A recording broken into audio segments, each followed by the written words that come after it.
Alicia, David. Davis. Good. Changta and Janae. We'll open us up with a prayer. Good. Cheese, Hadi, Hadi. Sakat Yuhan. Good. Cheese, plain, Ha-i, Jida, Shi-i. Yagi-i.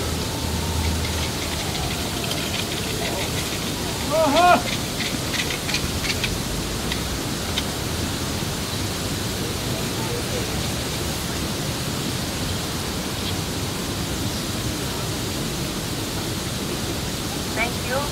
Can you hear me? Thank you for being here to say that it is not okay to be violated. It is not okay to be violent. Don't interrupt the prayer. I need to know if you can hear me.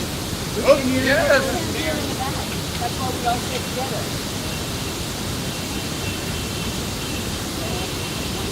We're here to say that it is not okay to use our five senses as a weapon against ourselves and others. The indigenous people took care of the earth and the water and the fire and the air for centuries.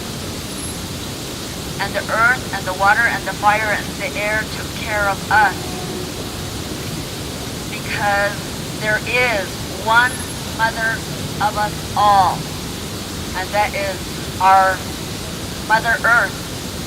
Nahasan Ima, our holy and sacred Mother Earth. This land, when Columbus came and there was European contact, that was the right of discovery of pagan land. And what happens is that today the people in this country, they put their hand over their heart and they sing and they say, bombs bursting in the air, and the flag was still there.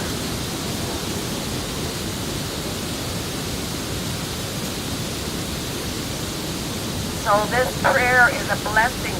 It's called Blessing Way. It means living the loving way. It means humane being. It means earth surface people. So I will translate as I will pray for. No, I'm sorry. This is not a prayer. We do not pray from a deficient self-image.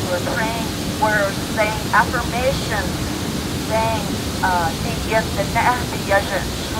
I'm a holy and precious child of Creator because my body is Mother Earth, 70% water, and the fire is my temperature, and the air is my breathing, the yin, which is saying, the Holy Creator's breath.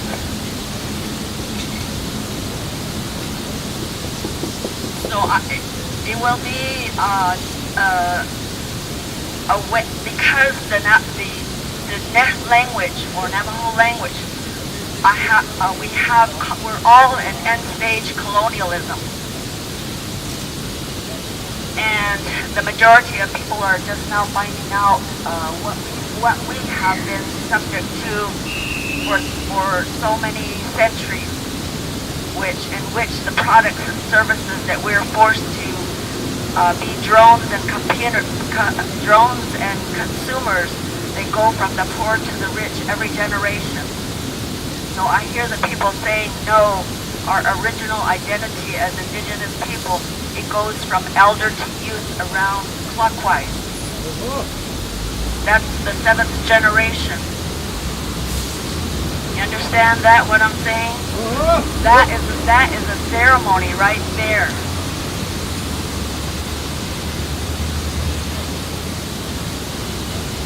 Kodo, Kojo, no lady.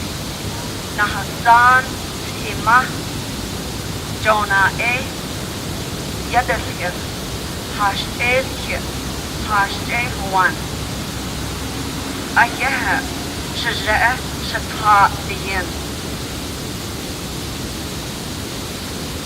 the Na the Yaja and Shle Ado Nihitle Ha'a Shada'a E'a Nahokon Ehozen Sahake Do Nahat A Batil Do Hojojin Ina Sehasen Hojo Nasha Hojo Nasha Dole Ayaha Shake Shadana Ayaha Ina Ayaha Twa Aze Twa Ina Twa Saka Agi Ayaha Twa Bahajoni Ayaha Ko Ina Ayaha Ko Hajine Ko Ayaha Neschian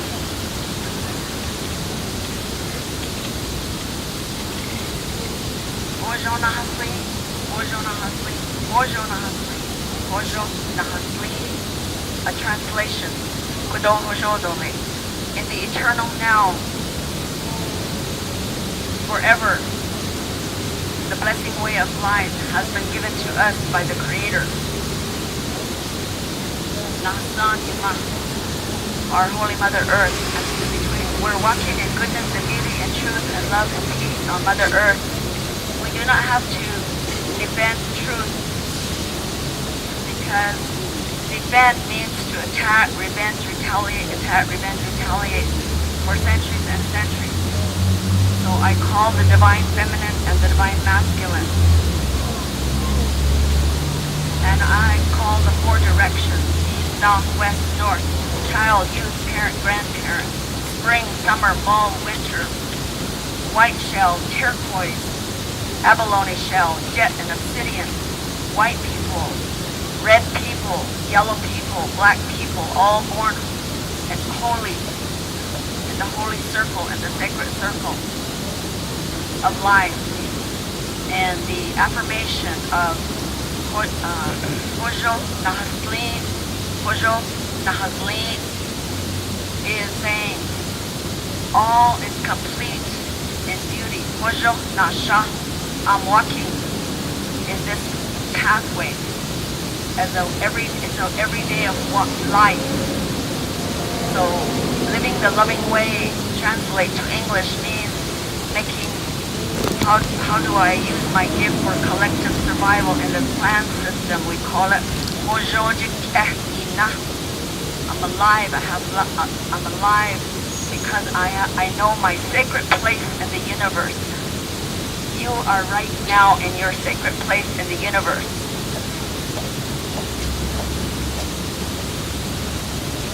In goodness and beauty and love and truth and good health and joy. In cooperation and collaboration and solidarity. All is complete within us and around us. It's like a rainbow. That's our sovereignty with Creator. Ahya. Thank you.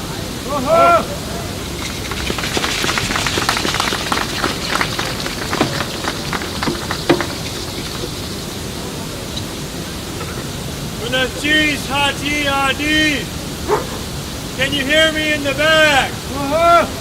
Okay. We're here again for the 4th year in a row to abolish Columbus Day. We have come here 4 years ago, this very spot, to talk about oppression, to talk about genocide, to talk about how we feel as young Native people.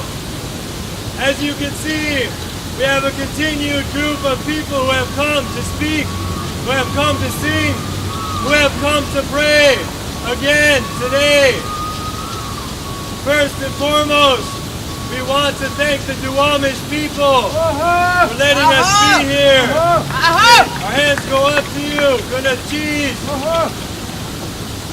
Last year, Cecile Hansen came and she gave blessings on our activity here. Fortunately, she could not be here today, but we still honor this land. We still honor this air and the true leaders of this land, the Duwamish and the Suquamish. We're thankful to be here, to do this work once again, to speak, to share, to celebrate our life as indigenous and native people, to encourage each other, to empower each other, to establish our spirituality throughout our daily lives, throughout our struggles, throughout this Babylon that has tried to take us over. 1492. What do we know about that date? Columbus sailed the ocean blue. People still celebrate him as a hero. Across this country, it is celebrated. It's a celebration of genocide. 98% of our people, native people, from the East Coast to West Coast, and up into Alaska have disappeared. 2% of our population remains. Many of the community here in Seattle are standing amongst you. These are leaders here. These are powerful people here. You need to listen. Carry these messages in your heart. Share them. Share them. Listen.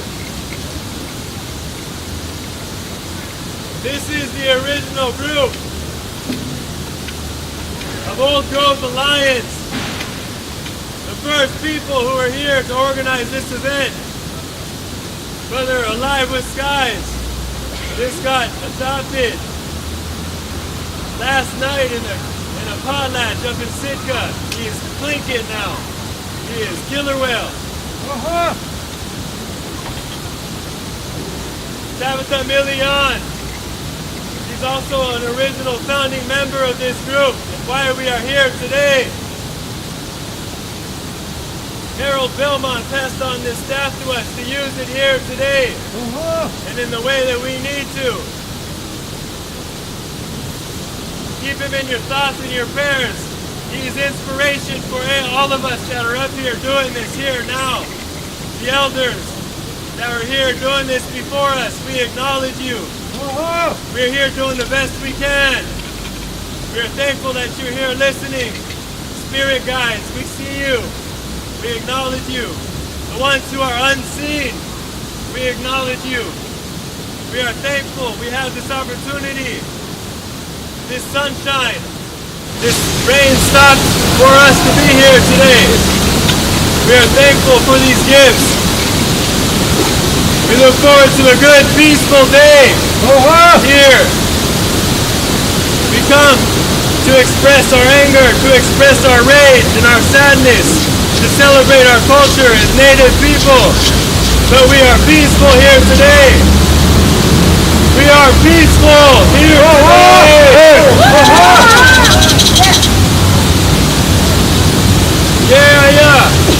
Yeah. Okay.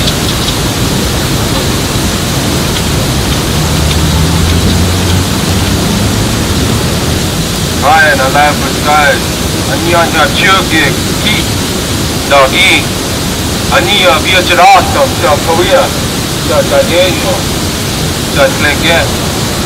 Ani Seattle Washington Amity. Ya Gako Leona Child. No Wolf Paul Wayne King Sr. My brother was beside me night before last when I was given the honor to be adopted as his brother, formerly and gifted. He couldn't get a name. I came here today as a father. Our families have been through so much.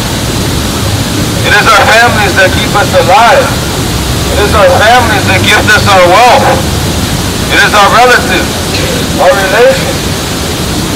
They bring us connection into the world that we know. And when we are brought into a world that is consistently devoted to building walls, to breaking our connections into our natural way of life, well, then that should be considered an act of violence. For anyone who walks into our homes and decides that they're going to tell us what we shall do with our families, that is an invasion.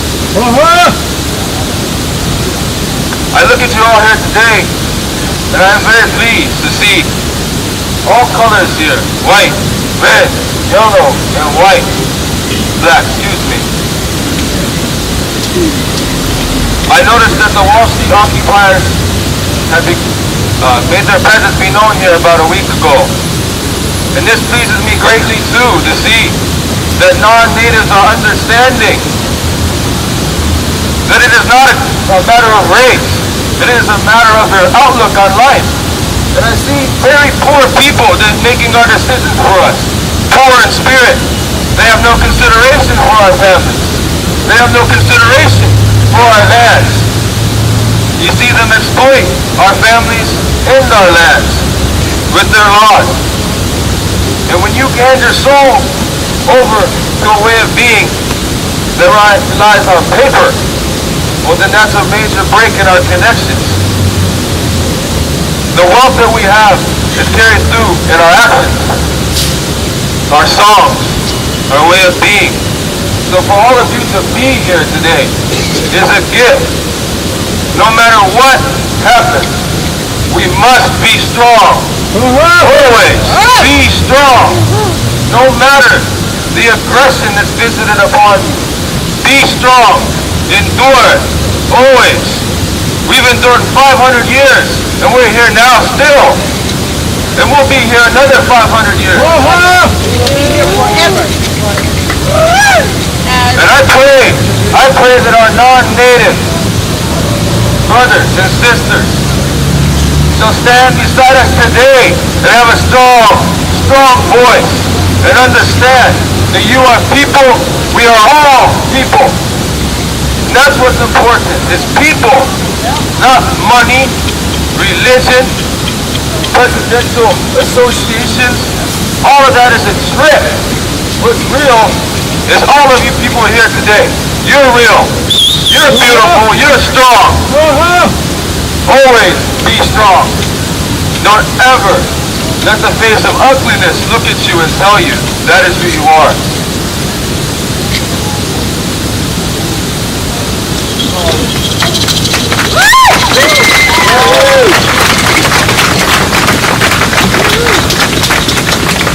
Thank you, Ryan.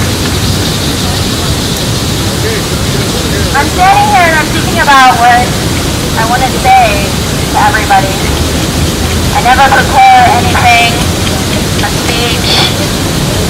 Sometimes I'll think about points that I want to make, but I never remember them when I'm up here.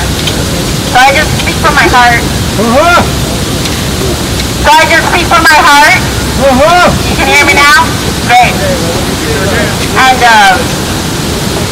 something that came into my mind was, some people might think, why are we here? That happened so long ago. Why can't we move on?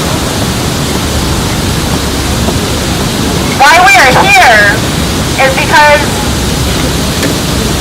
the population of this country, of this land I should say, this was before countries, was 100% Native people. And when you look at the percentages, like my brother here said, all that's left is 2%. By the Geneva Convention definition, when a people is dwindled down to such numbers, and the tactical ways that were used to get those people down to those numbers, that is by definition a genocide. And what we're looking for here is acknowledgement that this was a genocide, and it still is. Alcohol and drugs are still perpetrators of this indigenous genocide. that's why we're still here. We need to be heard.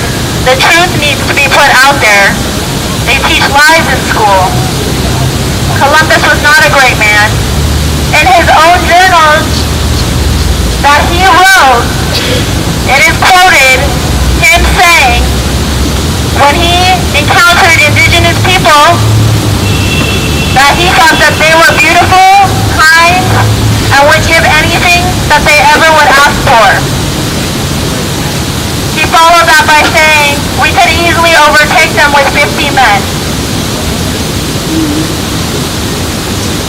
He acknowledged that the people were great, but he also knew his agenda, which was all about money. And I feel like that greed and the taking that started then still happens now.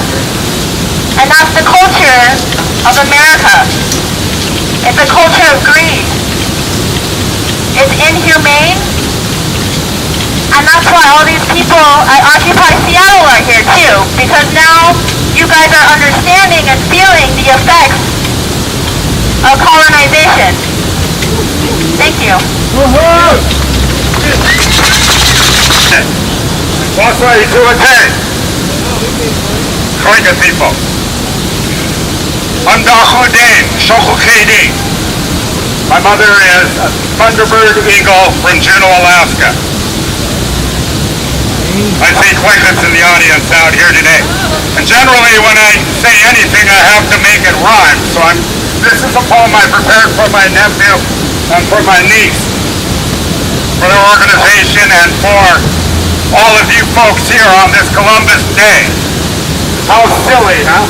Must be rather embarrassing for the government people who continue to push this in our face.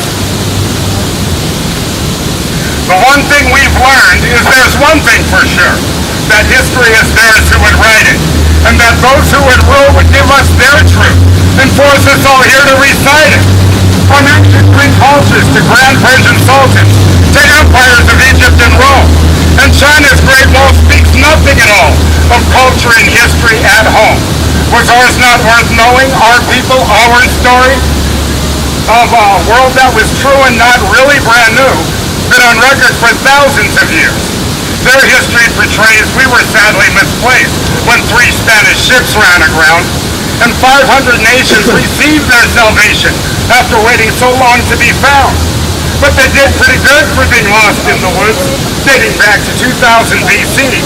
Their writings were words, not hieroglyph forms like those found in Egypt and Greece.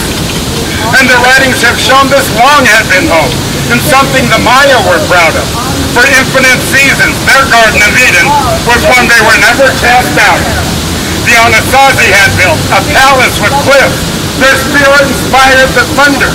This great canyon remains its 4 corner states, a Mecca they simply called wonder. So why weren't we schooled of this nation of jewels, with traditions we still remember? A culture so near that in 1,200 years they'd be taking the train up to Denver. Fort Ancients evolved with what they would call 3 sisters, corn, squash, and beets. And before they were found, their great serpent mound was crowned at Ohio Brush Creek. The Cahokian tribes built their cities astride the greatest American rivers. One village maintained and completely sustained 39,000 civilians. But one of the greatest nations of natives emerged from an Ahua reliance. From the Mexico Valley stood a glorious palace brought forth by the Aztec Alliance. These pyramid cultures were left for the future, which spoke of the people's creator. And we truly admired the Incan Empire, which prospered around the equator. Before they were found, the Taino were strong. They harvested land in the sea. They used ancient ways for travel and trade, maintaining their guidelines for peace. For thousands of years, these nations were here, with resources, wealth, and with power. Sharing assets abound before they were found, before the fruit had turned sour. Then Columbus showed up with 3 loads of nuts. The Taino received them as friends, though natives had thought that someone was lost, and they didn't believe it was them. Though cordial at first, the visit got worse. These resembled guests we all know, They wear out their welcome, won't do what you tell them, and seems like they'll never go home. On the very next trip, they had 17 ships, and the natives soon discovered they weren't here to trade, but to kill and enslave, and make riches for only each other. In a 4-year time, 2/3 of them died. A genocide in full swing, slaying young and the old, for God and for gold. For them, that's the very same thing. This Columbus regime was a killing machine that ruled with terror and fear. This man so admired just had to be fired, so brutal he scared his own peers. But his rules still apply that all natives must die throughout the Caribbean nation. And 1,000,001 strong were soon dead and gone through murder, disease, and starvation. We were much better off back when we were lost, back when we could truly excel. One way or another, the natives discovered Columbus was sent here from hell. And this is the case to destroy the whole race with no trace of hundreds of nations. Teaching nativism in class, enshrine Eurotrash is honored for killing relations. And by teaching our youth this version of truth, they're keeping their legend intact. Though entitled to keep the opinions they reap, they're never entitled to facts. And that's where it's at. They're ashamed of the facts of what they had done to the natives and can't figure out just how to slide out from lies that they've created. So on this historical day, we'll rain on parades to compete with lies and distortion. The facts that they're bending denies ethnic cleansing that happened in massive proportion. So if it's Columbus you want, he's yours, but don't flaunt by teaching this hoopla in class. Though natives are known for signals of smoke, we don't need it blown up our ass. Good exchange.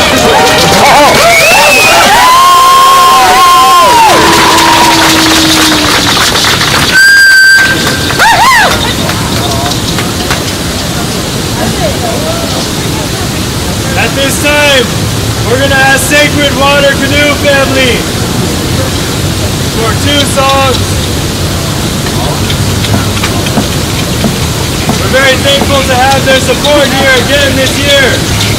Inco Coyote for the Chiefs. Inco Coyote Clan for the Chiefs Plane. Thank you.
will. I couldn't get a shot at him over the crowd.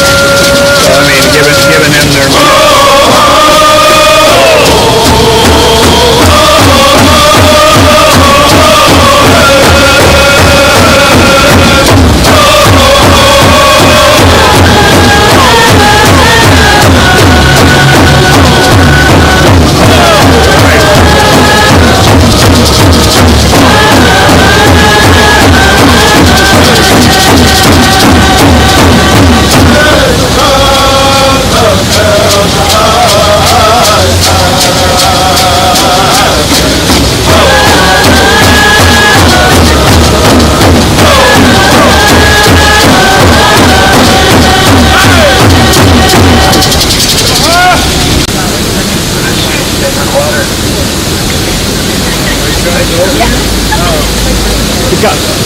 I'd like to call up Anthony Fernandez, my brother over here. Come up and say some words.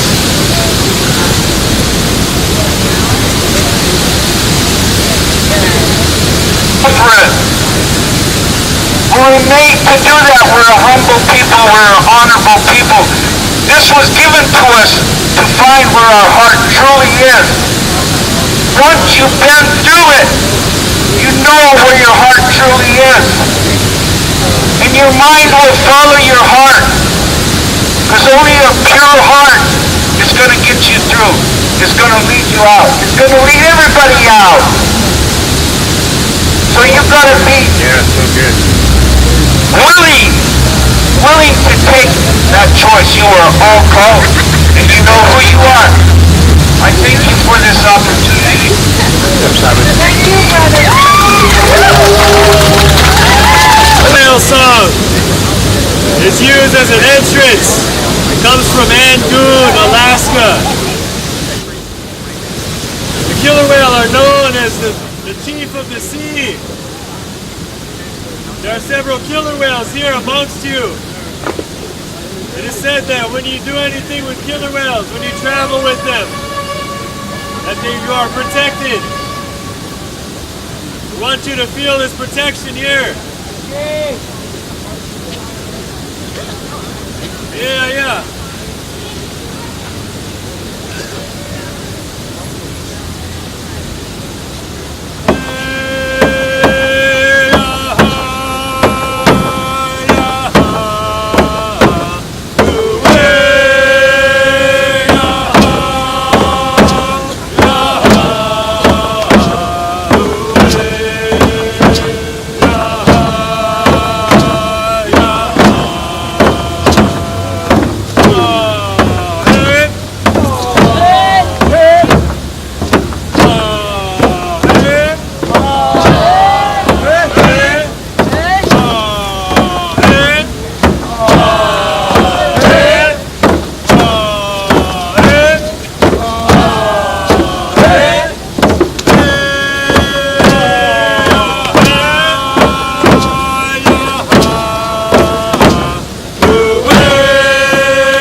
I've got him.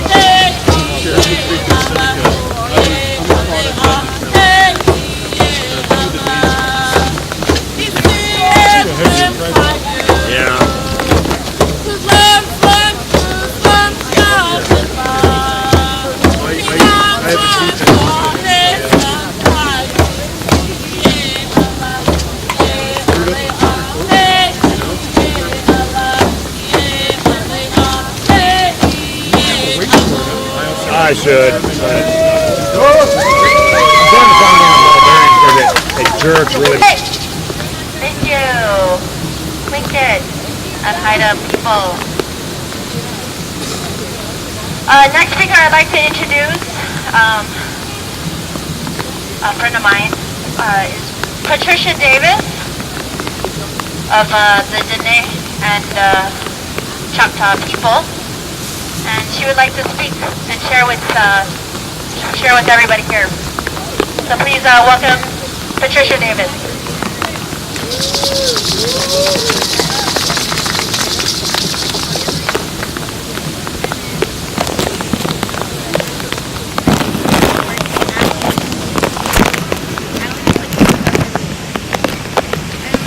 This is the ceremony. Every time we have a ceremony, what happens? It rains. After the blessing this morning, I noticed that the cavalry was still lined up all along the wall here. And they left. They realized they heard us because we're exiled in our own country.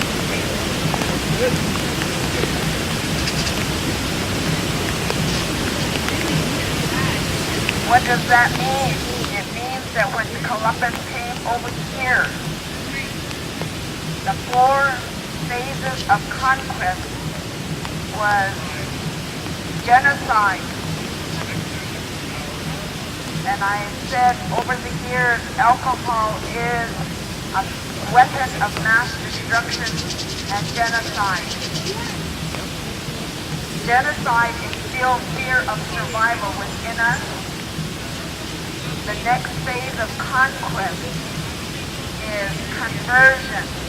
Conversion, take away and replace. Take away our sacred self in the universe and the laws of nature and replace it by a deficient self-image. There's no such thing as sinner or alcoholic because we're all precious child of Creator. That instills shame and guilt. The 3rd phase of conquest is boarding school and urban relocation. My parents went to Haskell Indian School. They were severely punished. My mother was put in a dark room and given bread and water until she was broken of her Choctaw language. My father brought her from Haskell Indian School to his birthplace in Luke-Atikai, Arizona. So I'm a reservation Indian. I grew up and I am registered to the Navajo Nation. That boarding school, and I went to boarding school, and I was 12 years old, and the Catholic nuns were shaking their finger at me, had to corner me, and said, "Don't look Indian, don't dress Indian, don't be Indian, don't pray Indian, don't go to ceremony, don't sing, don't drum." And I stood there as the 11th child of 12 and the daughter of an authentic medicine person. to initiate me when I was 8 years old. So here we are, still dancing and singing on our own land.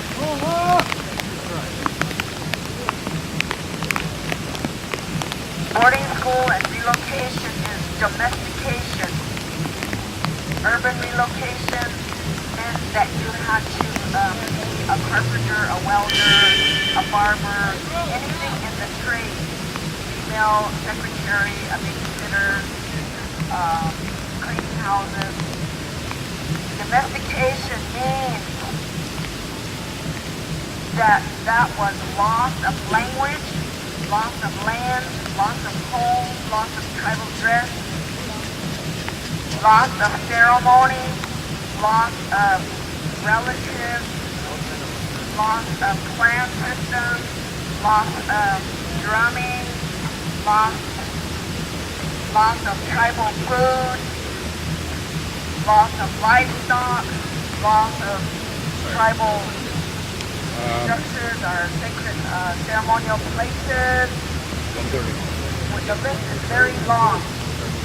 So understand from that loss that is where the use of alcohol came into being, because that is numbing the pain.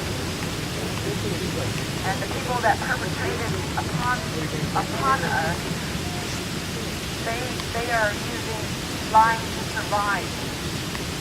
They're telling us, you're going to have fun.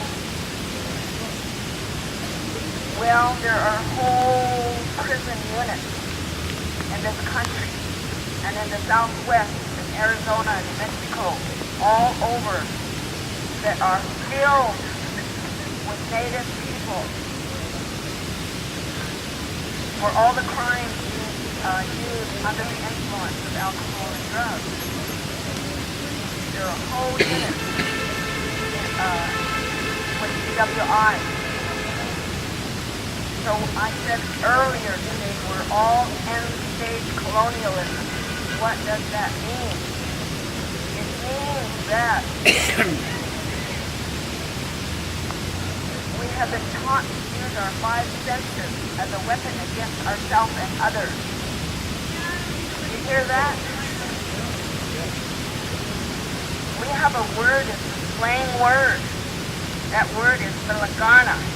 That word comes from an original word that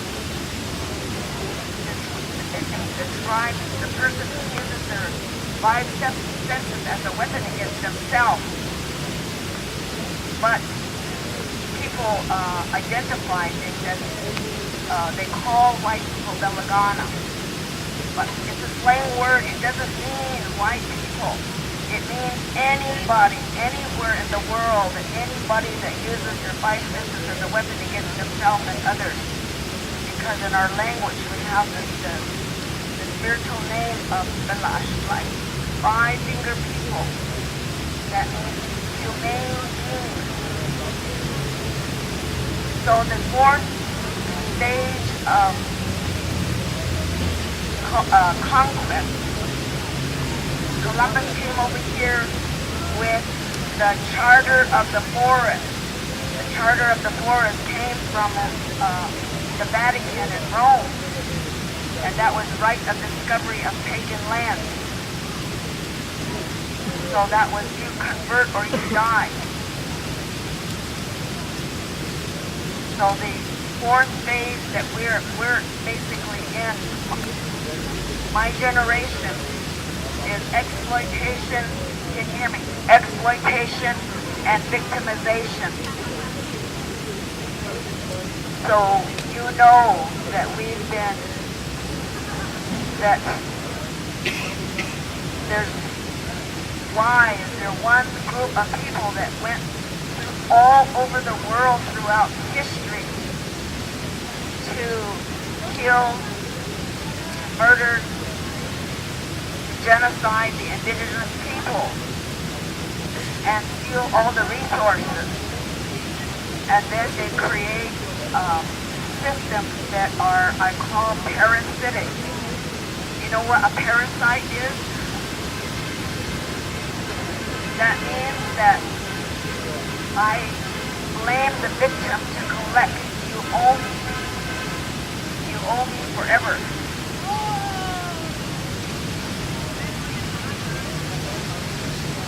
Can you hear me? No? Yeah. Now you can hear me? There we go! Wow, I've been talking all this good stuff and people are just looking. I'm telling you about 4 phases of conquest. So conquest is power over. I said the first phase was genocide. It instilled fear of survival. The second one was conversion. Take away and replace the sacred self and replace it by your deficient self-image. Instill shame and guilt. The third one is boarding school and relocation. And boarding school and relocation was loss of identity, loss of everything. And that's where I said alcohol came in to numb the pain. We are now in exploitation and victimization. So even our tribal leaders, I worked for 3 different tribes, Hickory, Apache, the Pueblo of Zuni, and of course the Navajo Nation. So I understand the tribal politics, and we have some tribal leaders who do exploit and victimize our own people because they have been paid off, because they have been taught that it's okay, and we've been taught that it's okay to be violated. And now the American people are saying it's not okay to be violated. And they're going to hear us because this is the end of silence and it's the end of persecution of Native and Indigenous people all over the world. Indigenous people have been drumming and singing for many, many centuries. And even though it was not in the open, we're still doing ceremony. I grew up in a time when ceremony was outlawed. People went to jail, their instruments were taken from them, and they were fined. That was the first thing I wanted to ask you is, come closer and listen. One of the message is invite the indigenous, any tribe, indigenous, elder. Have a sister right here. I went up to her and said, thank you for coming here in the rain and the cold. Because we survive. We're survivor. We're survivor of this power over us. Native, indigenous people, we have power from the Creator. And then we have power with our relatives and our clans. That's what eliminates the need for power over. We don't need power over. That is what gives us authority. We have authority. The authority comes from our authenticity. We're authentic. We're truth tellers. So we don't have to defend truth because we know what it is. We're living it. Right? Yes. We're walking our talk between Mother Earth and Father Sky. We're in balance. We're in harmony. So there are international indigenous sovereignty law. It supersedes all federal law. I'm here to recruit also indigenous youth to be trained to teach this because we don't even know that we're protected. by the fact that we don't have to defend truth. You have to justify truth. I mean, you have to justify lies, but you don't have to defend the truth. So what the world is caught up in, attack, revenge, retaliate, attack, revenge, retaliate. And that's even going on between the genders, between male and female. Where did that come from? It came from the cross. The vertical on the cross says, male dominate, women submit. And the one going across horizontal says, it's the leverage for win-lose. It says, if you don't pay me, I'm going to take it away from you. If you don't do what I say, I'm going to punish you. That's how that cross works. So we're going to understand ourselves of the divine feminine, the nurturer, the life giver, and the male in a healthy partnership. Protect her, provide for her. Who is her? Mother Earth, water, fire, and air. So your body is earth, 70% water, fire temperature, the Holy Creator's breath, the air, this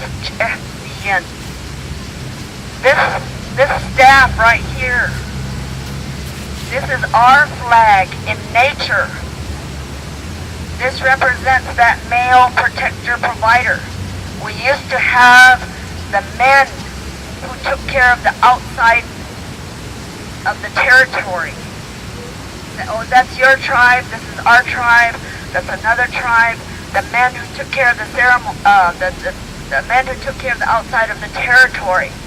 And people came in that we need to trade over here, we need to hunt over there. The medicine people need to talk about what is happening. That went on before fences. And those men are the protectors. We call them Nabahi.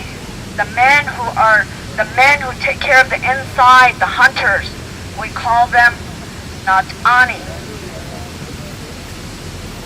So I said before and many times, today men in the home, in the community, in the government have become predators and perpetrators and predators.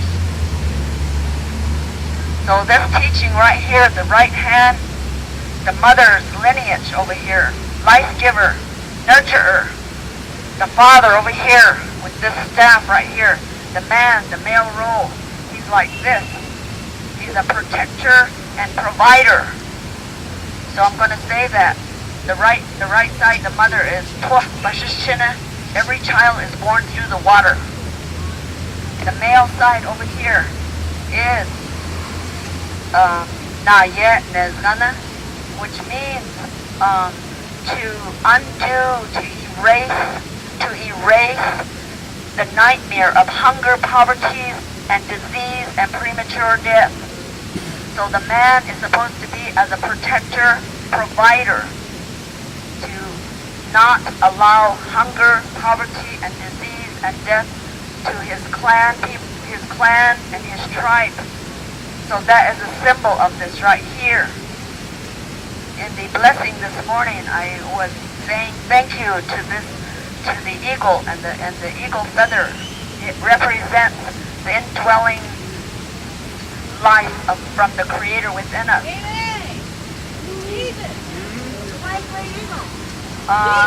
Somebody wants to act as if we're conquered people and that we have no voice. And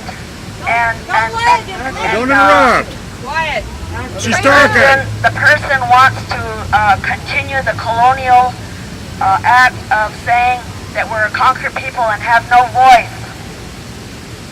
And the person is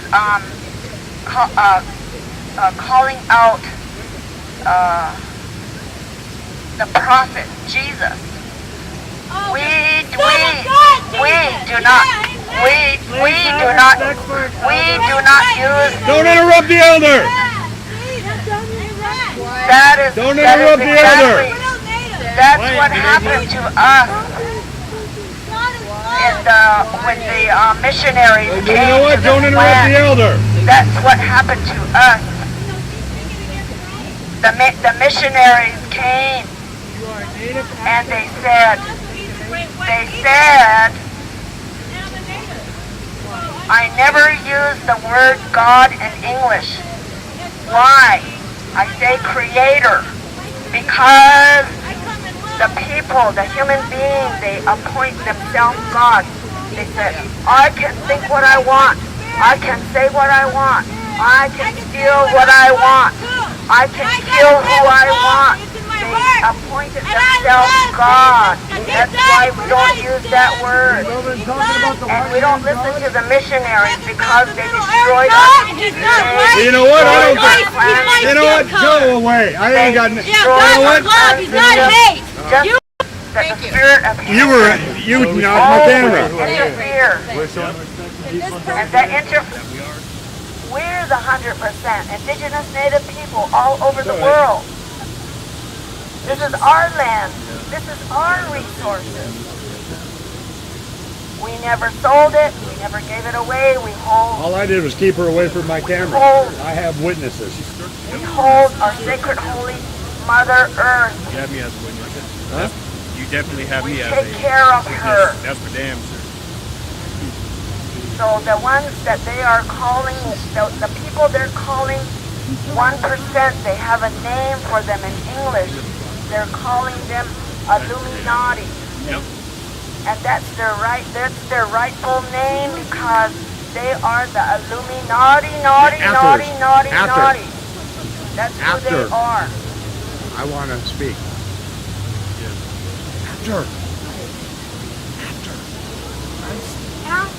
After. Yeah, this energy right here, this is called distraction. Yes. The first one is denial. And then distraction. And then projection. Projection means enemy creation. And enemy creation means that I cannot make peace with the Creator or myself or others. Therefore, I have to create an enemy. So the person in our audience here ask her to leave. Has made That's all right. She ain't coming up here. Is trying to create conflict. But we are not in that energy.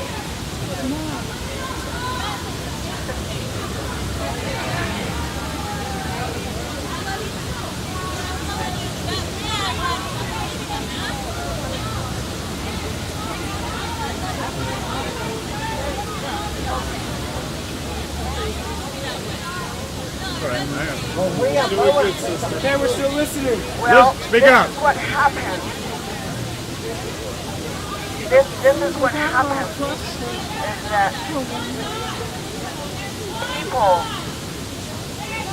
want to get in the energy that divides people. We're here to unify.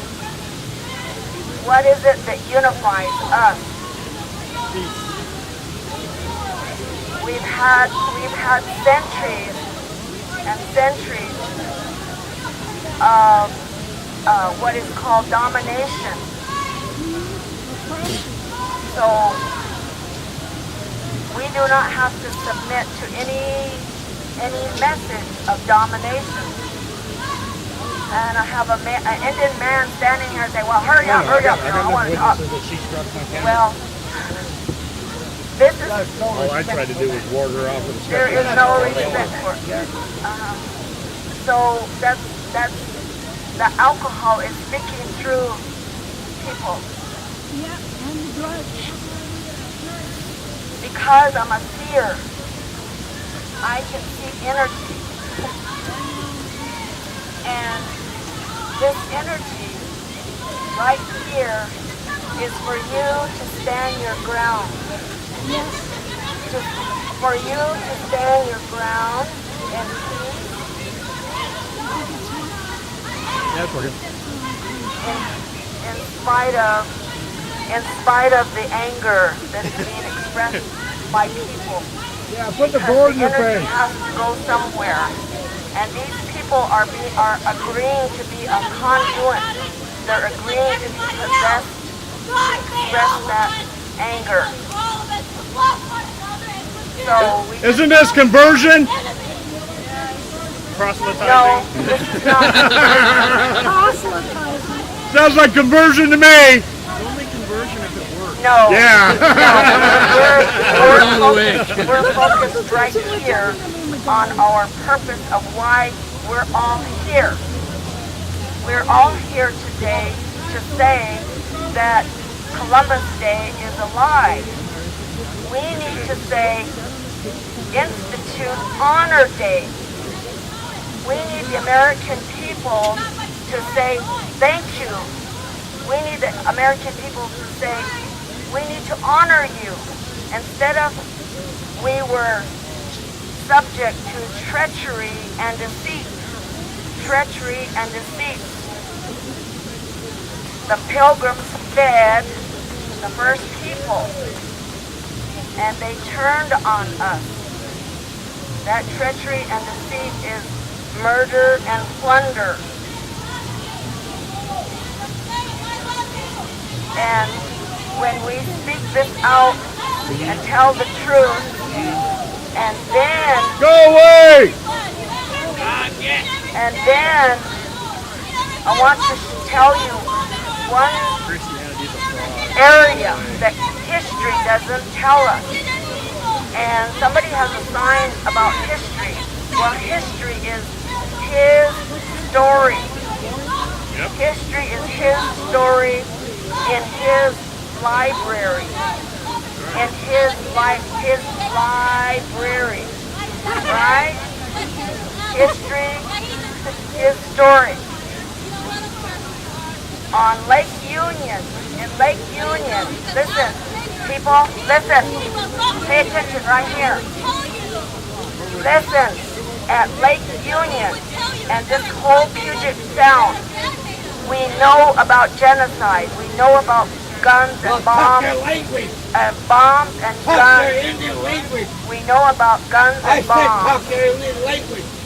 Don't We know interrupt the all elder. about guns and bombs. And we know about smallpox blankets. That was the first chemical warfare in this country. This country was founded on violence. So, what you don't know is that whole families and tribes, and even by Lake Union, people were poisoned. They were given food that was poisoned. That's how people were wiped out so fast. And we're estimating 700 million buffalo, the food source that was slaughtered. This is the type of disrespect that is being manifested right here in front of us. Just recognize it for what it is. I'll finish with this story, and then the man is demanding that I talk in my language. So, and then I'll be finished. I have been to 8 different countries, and when I went to France, I've been to France twice. I did not say this. This is what the French people told me. I was in Nice, France, and what I was told, it was translated into English. When they were speaking in French among themselves, they were laughing. And when it was told to me, this is what they said. I'll just give you a little bit of what they said. They said, in France and all other European countries, those countries, and especially France, put their criminals, all of their murderers, their prostitutes, their thieves, all the criminals from the jails and the prison, they put them on ships to America. That's what they told me. And then they said, that's why they didn't That's why they don't have reverence for life. That's why they killed your people. That's why they killed the buffalo. They said, now these descendants, okay, of the original terrorists and the original deadbeats and the original people that were originally criminals from their own country. They said, this is what the outburst of laugh was all about. They said, now these same people, they want to police the world. So what happened here is it's repeated in places like Palestine. I have a picture of Palestinians dressed up as American Indians because they understand. And it's happening right in front of us on TV. Who's they? It's happening. Who's they? I'm asking a question about who is they, and I defined who is they earlier. I said the word Belagana, it comes from the word Beta Ajiga or Beta Ajigani, which means that people who use their five senses as a weapon against themselves and others, especially when they're drinking alcohol. Hit home. I'm so glad she I'm a diagnostician and a practitioner, which means that I know Jesse when we're when he ran naming around and the mall. describing the out-of-balance condition and the root cause, there's no judgment, there's no punishment, and there's no condemnation.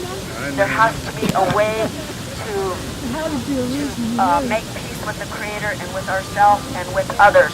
And so for this man right here, he said, speak your language. Yeah, I do. That's what we call Adlani.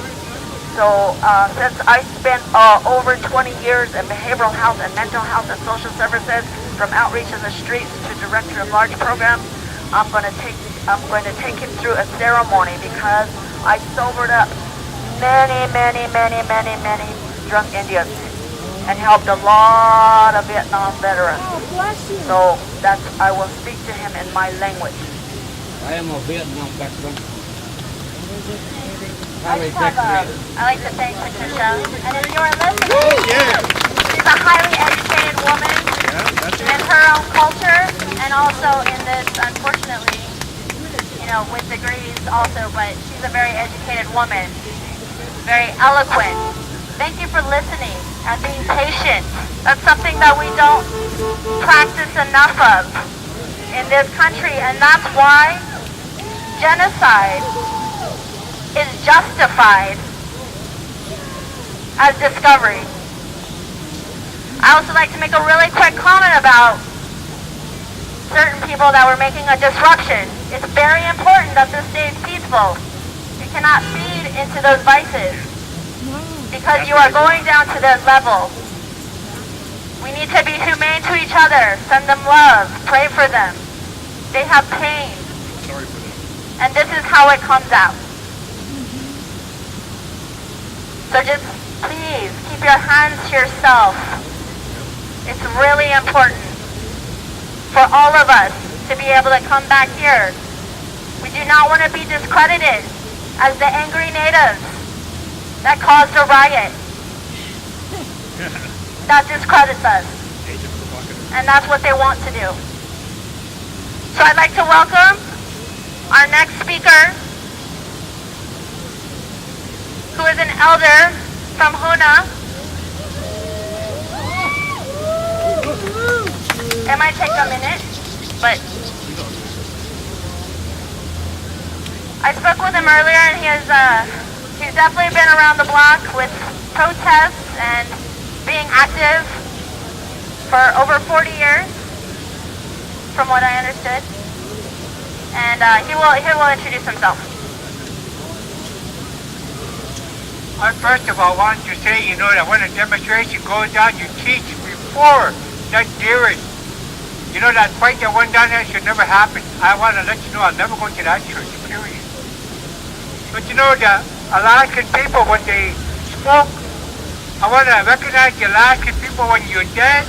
The elders would say that when they speak, that, we listen, we respond.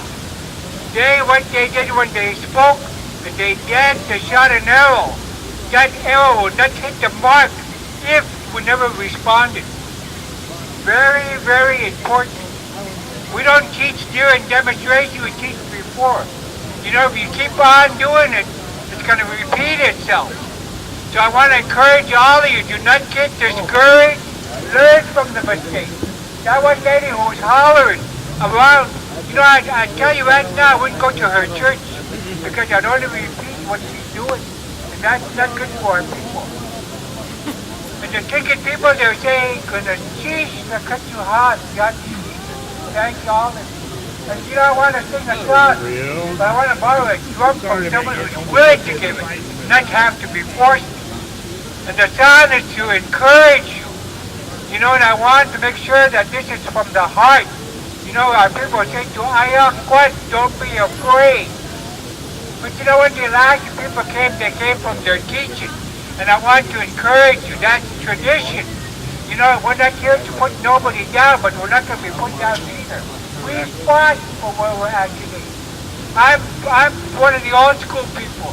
I fought during the demonstration. WTO was only a Mickey Mouse operation. I was up there at Wounded Knee. This is what it's all about. We're fighting for the people, for the land. For the land. That's right. We didn't say we're Alaskans who came to fight for you. We came to fight for the people. AIM, Native American Indian Movement, started because of that. And it was for the people. You listen to AIM people today and say, well, I'm AIM and I want you to vote me as governor. Our President of the United States, that's BS. That's not what it started for. It started to protect the people. So if you have an AIM person say that they're in for a president or for the governor, turn your back and walk away.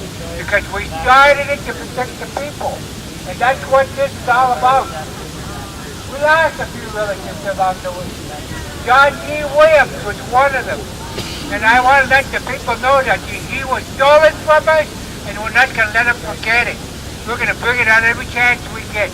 I want to encourage you guys, do not be discouraged, encourage. If I can borrow one of the brothers' drum, I'd like to sing a song to encourage the people. I want the brothers.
These are sacred items.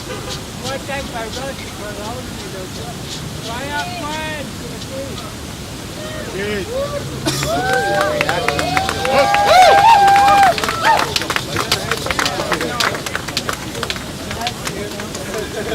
Pamela Stern, and I'm proud to be Indian today. I'm a strong Native woman and you are strong Native people. I'm proud to be Lincoln. Today is not a celebration in honor of Columbus. This is a day of reflection. Columbus' arrival was a 5-star disaster from the start. He began enslavement and the slaughter of Indian peoples of the Caribbean islands. We've never been the same since. We are here to educate, not celebrate. As indigenous people, we share a common bond. We have been relegated to the margins, left to live without the security of real human rights, quality of health care or education. We are left to live in the shadow of colonization. Yet every October, the people of Seattle accept a holiday called Columbus Day that glorifies the atrocities and the genocide of indigenous Americans in our country. We want change. I'm glad the schools are open today. Columbus Day I'm glad that schools, we want change. We must teach the history of North American in a balanced, complete, and chronological way. We must teach the effects of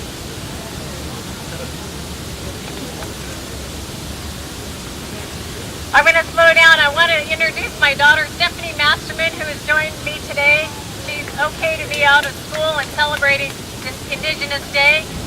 And this is my husband, Chris Stearns, who joins me. He's also the newly elected chairman of the Seattle Human Rights. And I'm also the president of the City of Seattle Native Employees Association. I'm really proud and honored to be here with you. We must teach the truth. When Columbus met the Native people, this is what he wrote. They would make fine servants. With 50 men, we could subjugate them, and I'll make them do whatever we want. 2 years later, half of 250,000 Indians of Haiti were dead.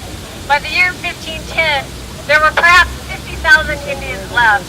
By 1550, there were only 500 Indians left. By 1650, they were totally gone. Columbus is not a scientist. He was driven by profit. Today, it's not about him, and it's about many people. Today, we celebrate our survival, our resilience, and our power. The bottom line is that if Seattle is going to commit to social justice and human rights, then we must acknowledge the past and look forward to the future.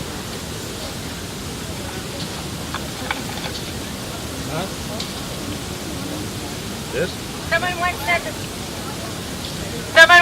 that the struggle to rebuild America is the struggle to rebuild the perfect union.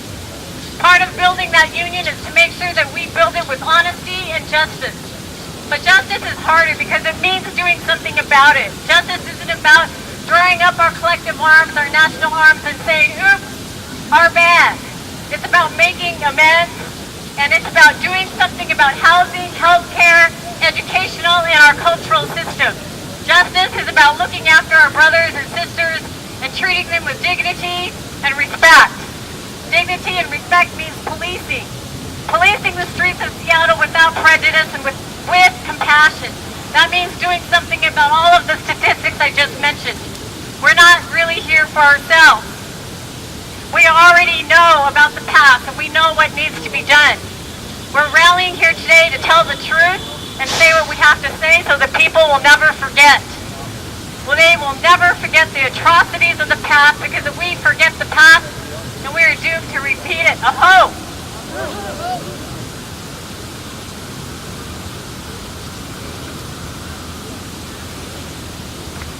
Oh well, Pam wanted me to say something. Let's give it up for Pam. Thanks.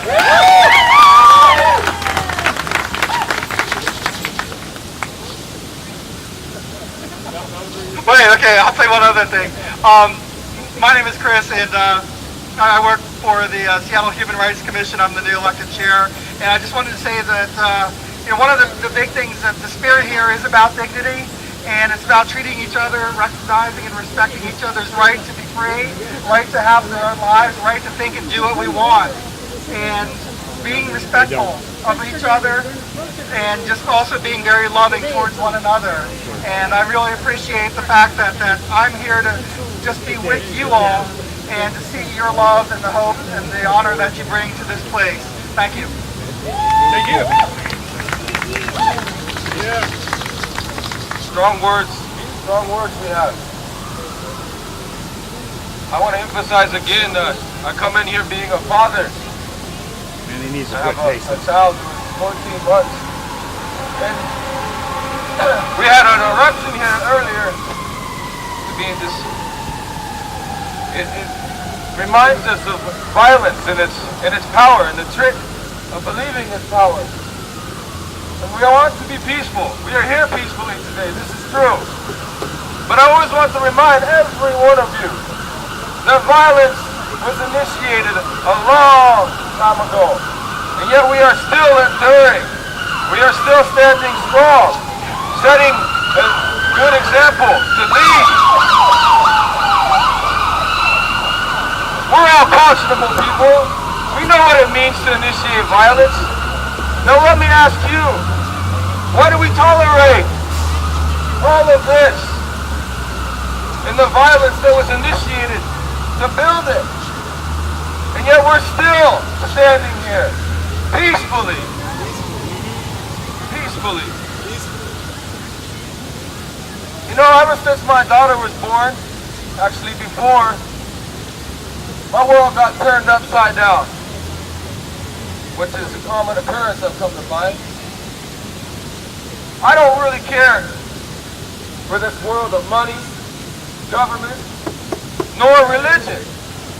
They're all pillars of a house that can't hold a fire. And that's what we need. We need light and warmth so we can teach our children, so our elders can be there for us as we put in our work. We're adults. We're supposed to work. Yet we find ourselves working for a dollar instead of working to uphold our community. Again, I emphasized earlier when I first got up here, soul. That soul of this world relies on a piece of paper. A piece of paper that we put value on. Now I like to believe that value is going to diminish real quick. Very soon. And when that day comes, what are we going to hold value in? How many of you here today have met someone new? Do you have their name? Did you exchange contact? Can you call them? Can you invite them to dinner? Meet your children? That's what's important. That's where you're going to get your wealth. That's where you measure how rich you really are. All this stuff's going to become worthless real fast. The concrete, the cars, the money, very, very quickly. Now the story, quick anecdote, I'm always reminded when I stand here in the city, if the four-leggeds got up and left, nothing would survive.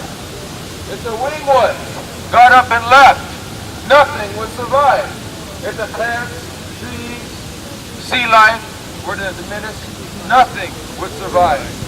If humans got up and left, or were forced out, everything would be just fine. The earth is not here for us to dominate. She is here to nurture us. And yet this world continues to rape her, manipulating and exploiting our people for what they like to call resources. It's a source of power. We cannot resource it. If you kill your mother, will she be there to remind you? Will she be there to show you her love? Remind you that you have parents? If the ozone is to diminish, will he be there to protect you?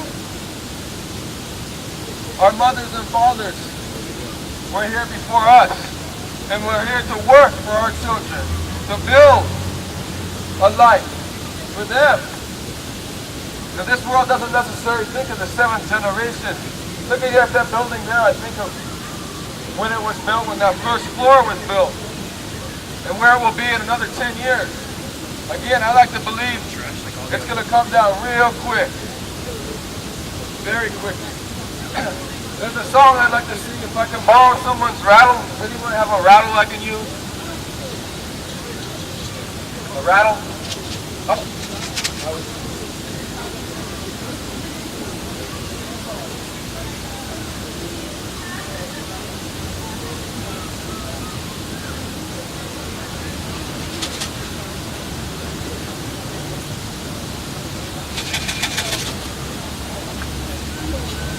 A lot of songs have been shared here today. A lot of medicine, a lot of healing, a lot of strength. I'd like to share a song from my father's people. The song of Black Mountain.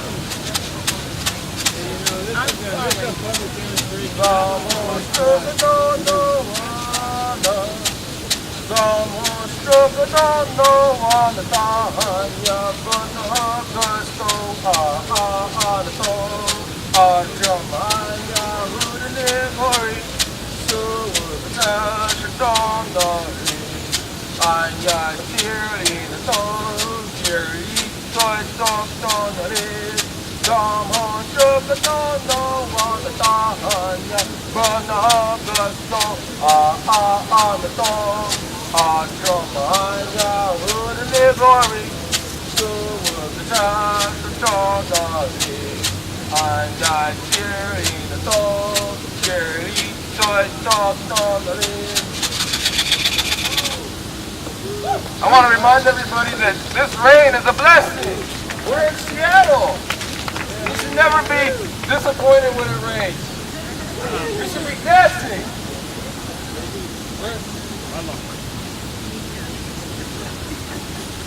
I am very, very pleased to introduce my new Eagle sister, Patricia Mary Allen.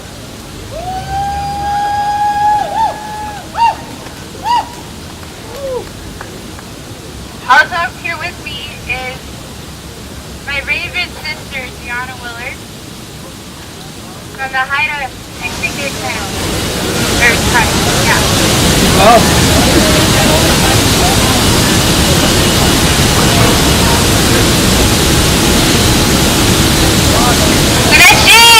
Thank you for being here! My name is Patricia Mary Allen. My father is Richard Dick. He's over there. He came here from Puna, Alaska. I'm from the Eagle Brown Bear clan from Puna. Today is a day where not only we should rethink Columbus Day, but we should give gratitude to the indigenous people of the Northwest, all of the Americas and the Caribbean. Being native of the Alaskan heritage and partially of the Caribbean heritage, this affects me and it affected everybody around. It will affect my children. I want my children to speak my language. I want them to understand my religion. I want them to know where they come from and who they are. I want them to know their ancestors and where their ancestors come from. I want them to know their songs.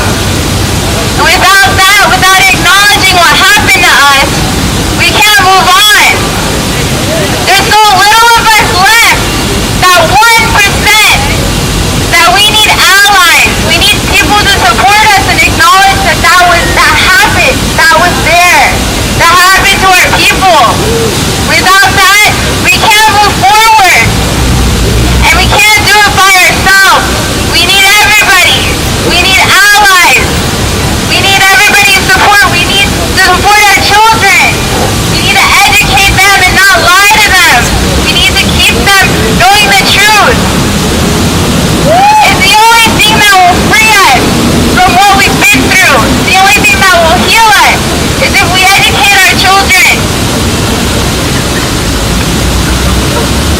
Something very important for all of us. And I wanted to express that.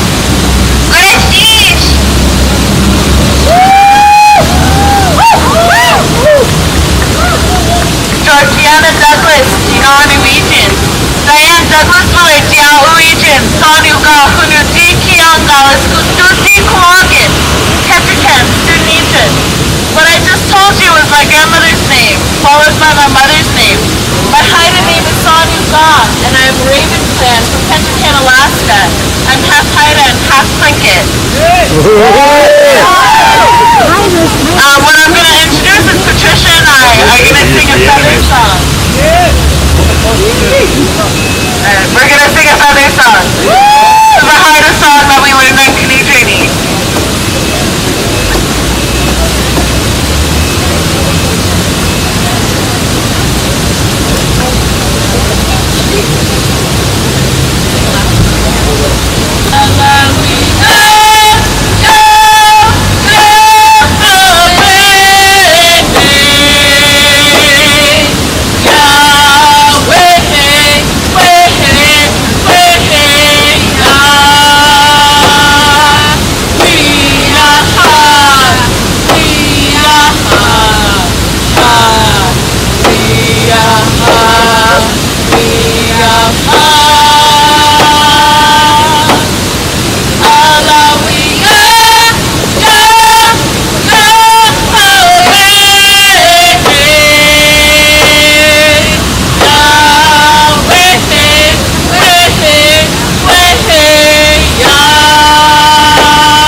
Thank everybody here that has shown up.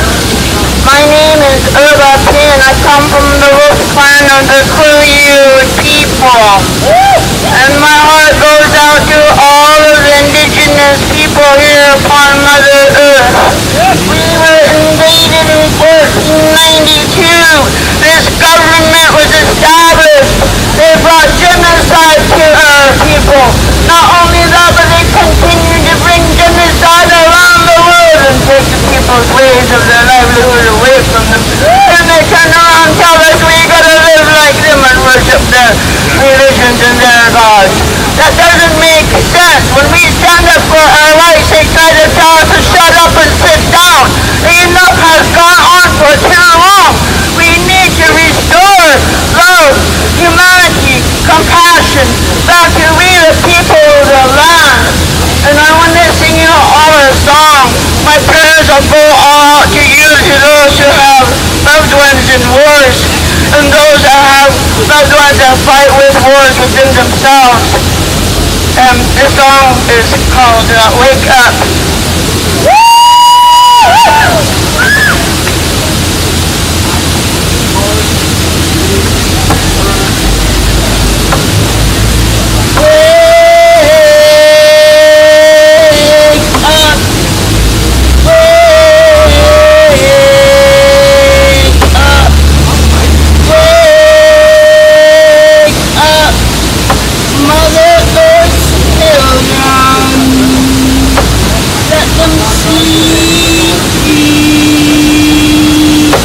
What the eugenics governments are doing to Mother Earth's sacred earth.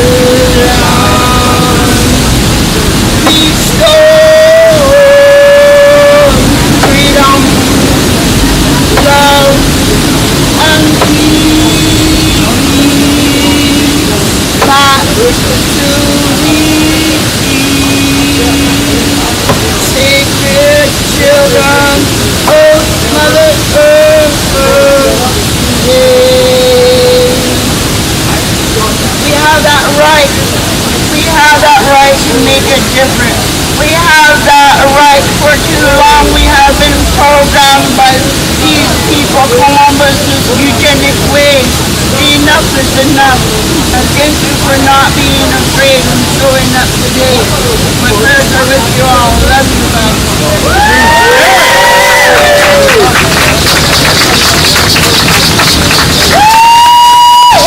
Good words, a very good reminder of what we're here today for. Reminder us that these people, they program us. We have to go through their schools.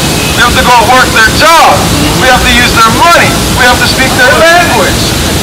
If that's not colonialism, if that's not oppression, then what the hell is? We got to remind ourselves. Today we are here peacefully, but when someone's already initiated the act of violence, don't ever forget that you're strong. You're strong enough to defend yourself. Don't ever allow someone to violate you. Don't ever allow someone to put you down in that manner. And this is what destroys communities, all our people. One person tries to dominate the other. But again, you know what he does for us, our message, our mission.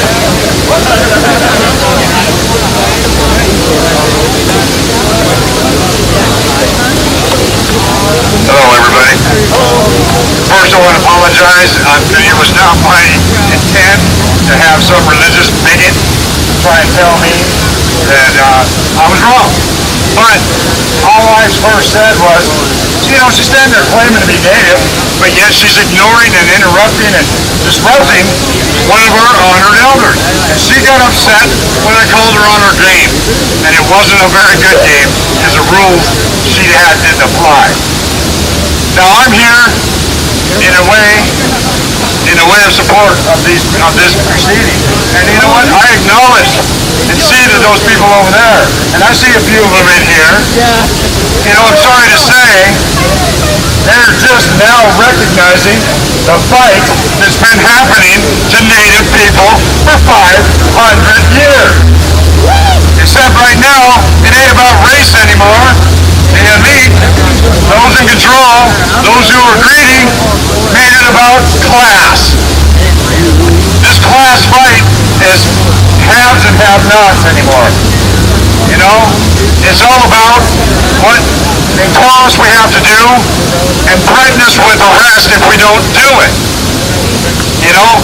I'm sure these guys over here are just being told that they have to be here in case of a problem. Well, there will be no problem for me, but you know what? I do have the right to my own opinion. And in that opinion, I've realized, it's funny, when you look at our educational system, you get these books that tell you, and you're tested on your memory, you can't question whether it's truth or not. It wasn't until I made it to college and started, that's when I first started to teach you critical thinking, to question the very things that they teach you. Well, when they teach you that Columbus made it to America, that's a lie. Columbus never set foot in this country. He made it to Cuba and had an island down there in Haiti. Haiti became the staging spot for slavery because Columbus killed all the Indians on that island. His son was the first slave trader to bring slaves to Haiti. And yet we honor him. Columbus Day didn't happen until 1932 when the influx of the Christians, the Catholics, this country is founded on one Anglo-Saxon Protestants. The Quakers and the Protestants were the first ones here, and they started taking the land. They started making treaties that they broke. But when the Irish and the Catholics from all around England and all those other places started to come here, they felt unsafe until they got bigger numbers. Well, in 1937, President Roosevelt created through the Knights of Columbus days, you know, as a holiday. They did it to pacify and peacifize the Catholic majority in this area. This holiday then became a patriot call, became a banner call. After the natives were taken through the boarding schools, I've actually heard this firsthand from grandfathers from World War II, who said when they came out of the boarding schools, they were encouraged to go into the army. Well, how? I don't understand, and I will never understand how a people can go into the army that went less than a generation ago was trying to murder you. But they were conditioned to believe that that was their duty. And the drill sergeants, when the natives and the boarding schools came in, they were told to leave them alone. They're already broke. They're already really ready to go. They'll do what they're told, and they won't question it because they're broken-spirited people. Well, you know, as it goes on and generation after generation loses the sight of some of the original ways, people don't realize the 1929 Wall Street crash wasn't the cause of the crash of this country. It was the run on the banks. And people want to understand how you want to hurt a system, take their money. Withdraw your money from the bank, and the bank won't have any system because we were on a fractionated reserve system. The bank takes your $1 and gives away 10. And that credit is what is their, you know, they take away 10, they give you 10, and then they put 5 of it in their pocket and say that it's theirs. Well, it's all fake money. But you got to understand the system. You got to understand what it is you're up against. You know, people go, oh wow, what am I going to do? I don't like what's going on, but then they go home and they use their TVs and their cell phones and their computers, and you know, talk's cheap sometimes, but you know what? You got to go and change your ways. You know what? You got to understand what's going on. I honor, you see, because I come from a heritage of both sides. I have Native heritage in me, which I can't prove, because I didn't get the tattooed card that, you know, during the Dawes Act, my family gave it up. But then I was raised in the system of the oppressor. And like I said, it's this now coming to a fact that the people are starting to wake up. It's almost like Matrix come to proof. You know, you're going to take the red pill or the blue pill. You can unconnect from that thing from the back of your neck and start speaking for yourself. Because right now, and I'm sure, wow, I look around and they've got all these things that are saying, oh, we're the Mr. Smiths, we're going to come get you. What I'm saying is, it's all about perception, because the American dream was built on the original facts in the United States was everybody didn't get a vote. We had slaves, we had Indians on reservations, which were nothing more than prisoner of war camps, and we had only the taxed land-holding people were allowed to vote. That was how this country started. You know, they tell you these things, but they don't tell you all. And what it is, you know, look at how they're teaching our kids now. These wassels. Minimize standard tests that don't teach nothing, that if you don't pass, you're going to fail. And yet, you know, you get this yada yada every once in a while in the news that is meant to placate people and think, oh, we got something, and nothing changes. And I'm hoping that by this scene, this is growing every year. More and more people are coming to say, yeah, we don't like what we see. And we understand that the Native people, for almost 500 years, have been brutally and shamefully treated. You know, it's hard to say where this is going to go. Because we got a lot of people who turn a blind eye and walk by and aren't willing to admit what's going on. But eventually, when they lose their house, they'll come by too. Oh, I hope all you guys have a good day, and I'm glad to see you all here. Oh.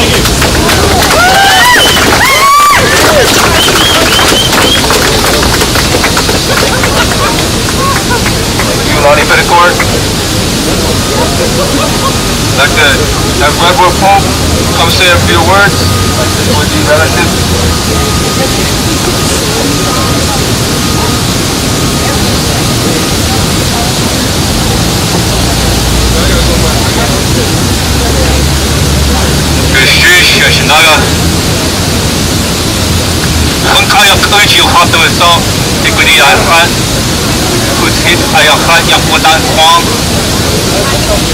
On my mother's side, I'm very clan Ilomoiri from Yakutai. Inanihaga Isha Dosa Inui. On my father's side, I'm Western Shoshone Dosa White Knife clan from Nevada. Right now I'm going to law school at Seattle University.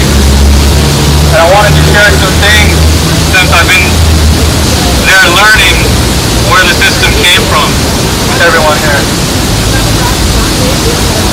You know, history is really important because we're not really taught all of it in school. We're taught the parts that they feel are important.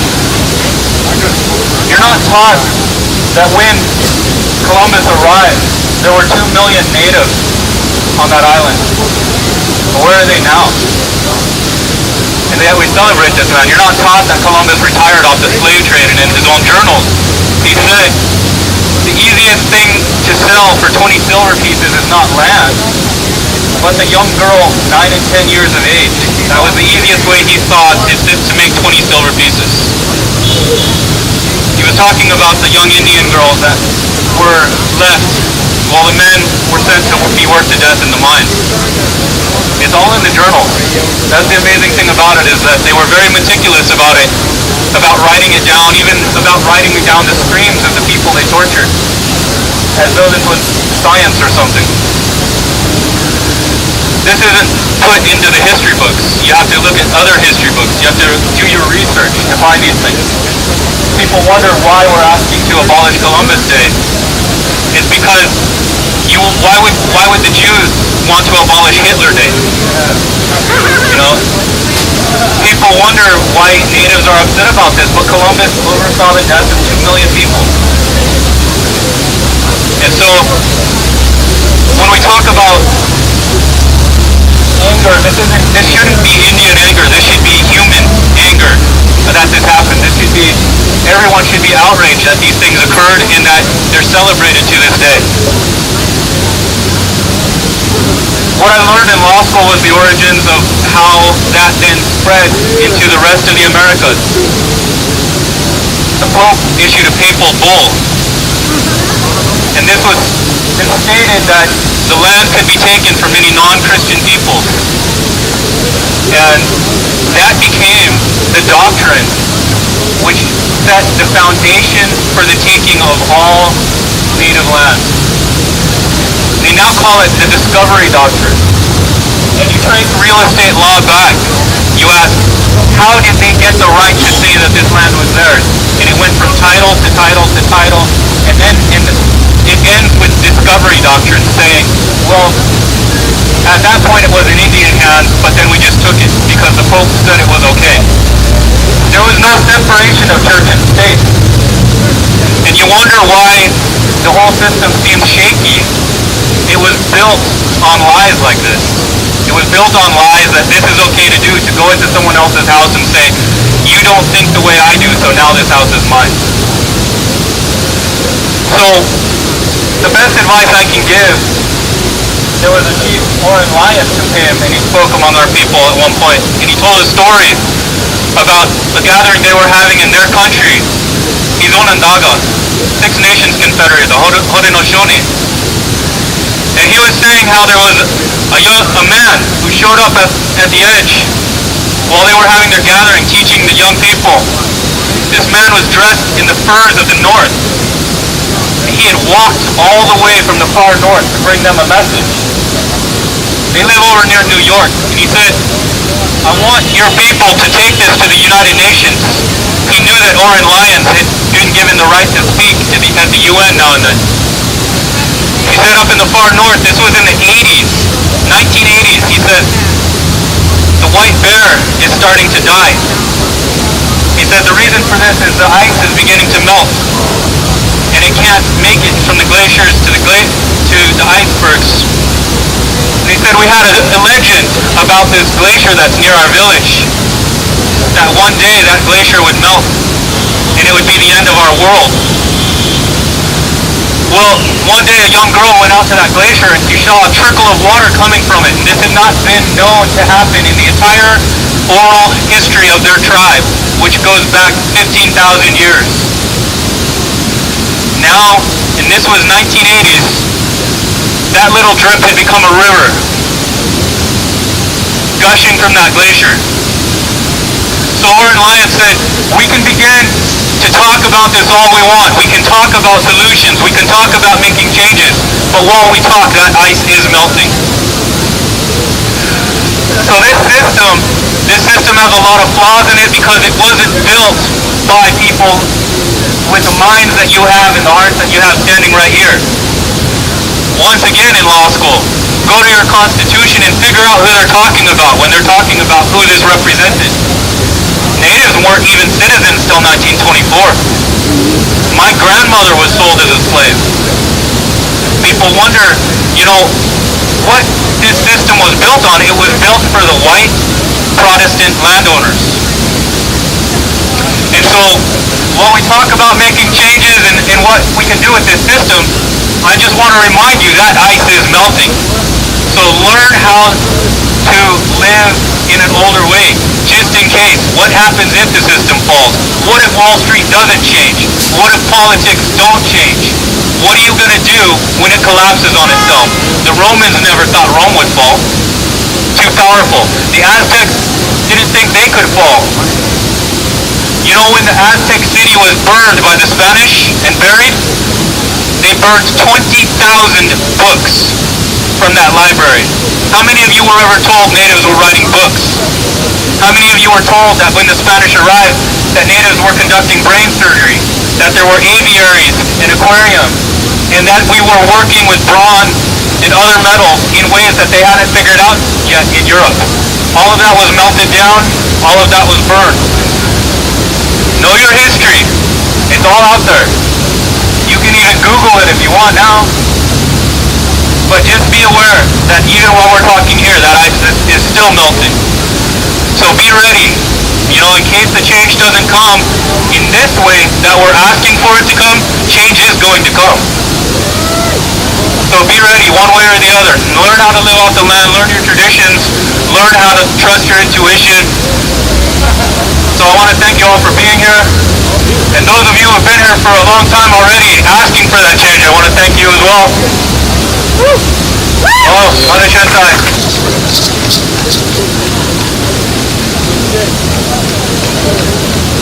This is my mother!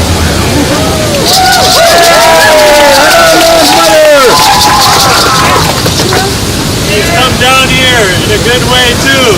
You can see she has some regalia on, Alaskan. She's holding the AIM staff. Yeah.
warm and you feel comforted, but you also feel encouraged. You feel empowered. You feel strength by standing here amongst us. Yeah. If you would like to dance, feel free. The Klingons are expected to dance. Let's see.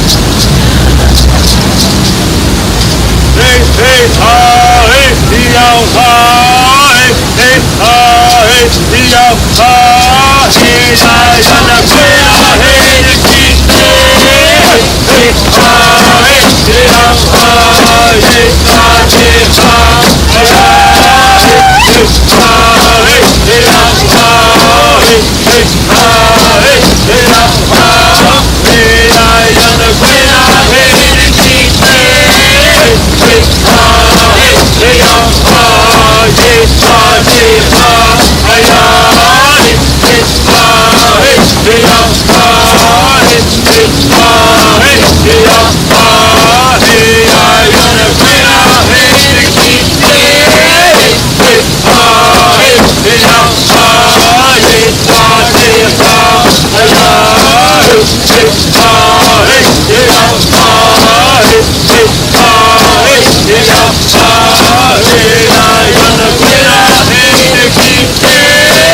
Agua,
This next one we're gonna sing is known as the Copper River song, Copper River entrance song, property of the Tubnachari, the Coho people of Dry Bay, Yakutat area.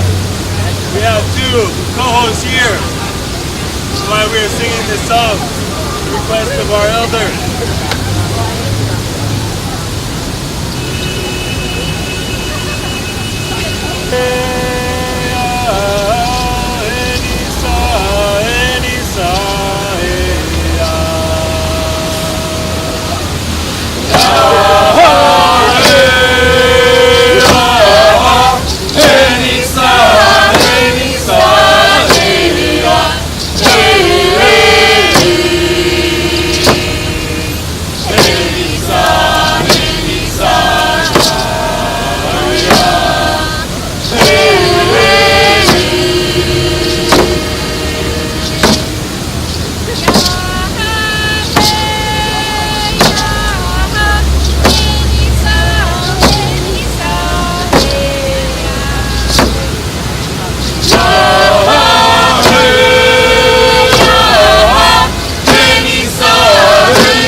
Support for occupying relatives. We have made that statement. Make it again here. But we also know that the voices of our ancestors tell us to say certain things. The voices of our ancestors.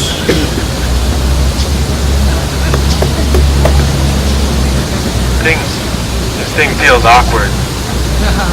Plus you guys can't see my cool ring on my nose, eh?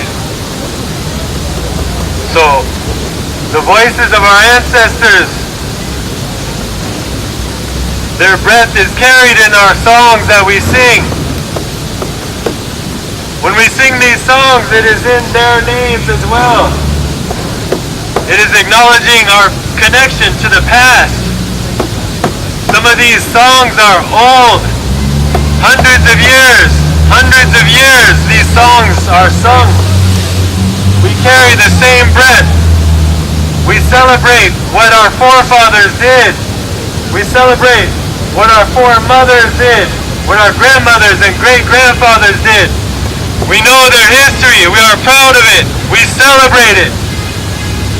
We encourage everyone who is protesting over there to do the same. And when you speak in strength, you stand with 1,000 generations in your steps. That's how you know you're speaking. That it's not just for yourself.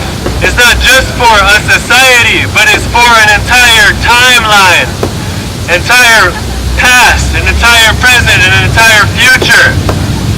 This blood that runs through us, we acknowledge it. We celebrate it. We share our gifts with you here today, these songs, our robes. We don't just bring them out anytime. We bring them out because it's important to do on this day. Because it's important that we are proud of who we are on this day. When people celebrate the eradication of us. That's why we are here standing. That's why we are here speaking and singing and praying, making offerings here on this ground.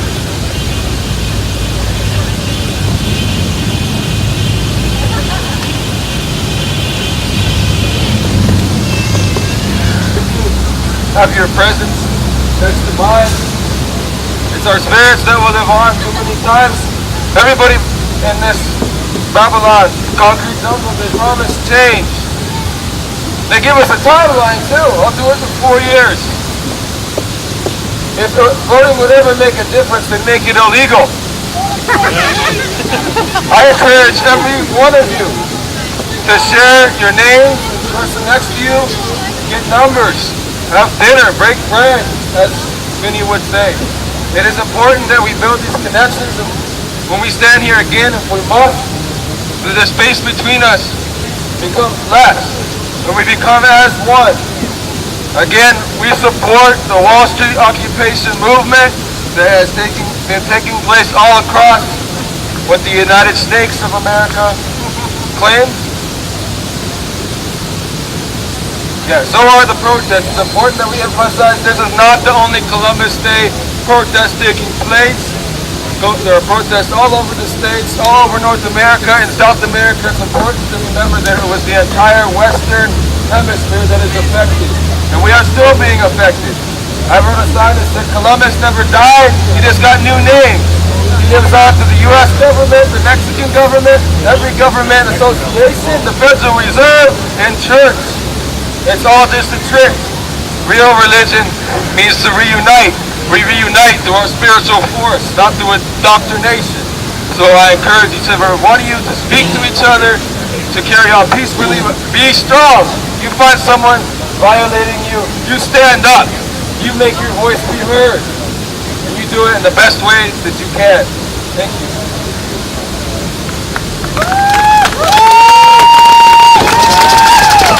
Papers to say that it's okay that we own these things, ceremonial objects, preventing us from being who we always have been. Up in Alaska, the hunting and fishing rights, they are severely set back by the Fish and Game, by the laws in state. There are people going to prison for simply making vests out of seal skin, for making regalia such as what you see here. They claim that we are illegal for being who we have always been. They call us prisoners now. They send us to prison for a year. They give us big fines. But more than that, they try to get inside our minds and inside our hearts, to take away the strength that we have always had as Native people in Alaska. The struggle is different up there. When we want to go out and fish and hunt, there's a fishing game following right behind us, making sure that we only do what they want us to do, as if they know how to better take care of the land. When our people have been there since time began, we have respected the spirits of the eagles, of the seals, of the ermine.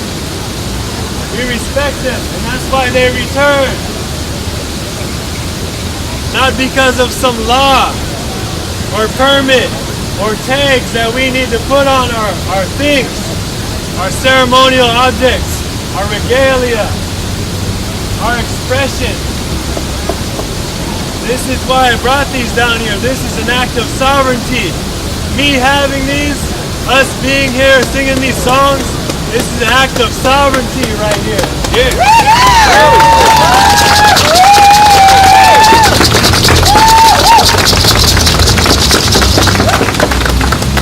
I wanted to give these away because up in Alaska, there are many eagles. Sacred Water Canoe family has been here with us. They have stood by us year after year, singing their songs. And you know what I told people? I tell lawyers, I tell all kinds of people, they'll go up and speak the English. But our relatives from Sacred Water, you notice they don't do a lot of talking. They'll go and they'll sing. And that song is stronger than any English that we can put together. That's why you see them singing so strong. We feel that medicine. Dave, we'd like to give you some eagle feathers.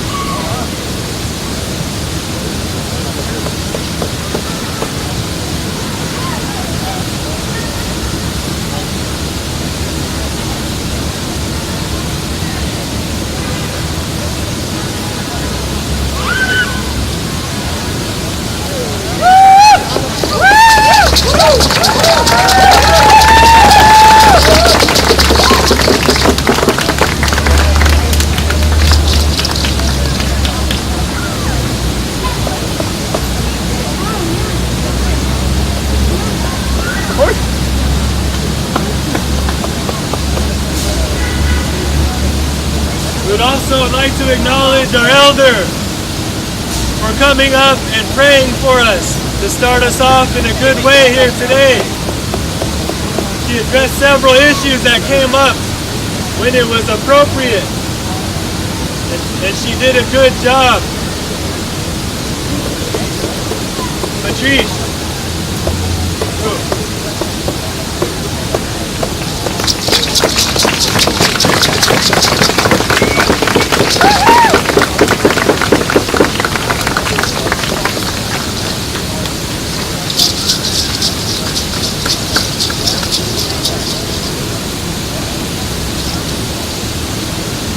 Bonnie.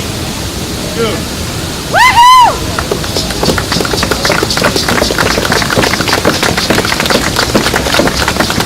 Bonnie has stood by our sides as well.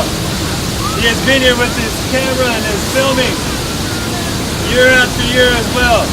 We appreciate his continued support. That's why we give him an eagle feather.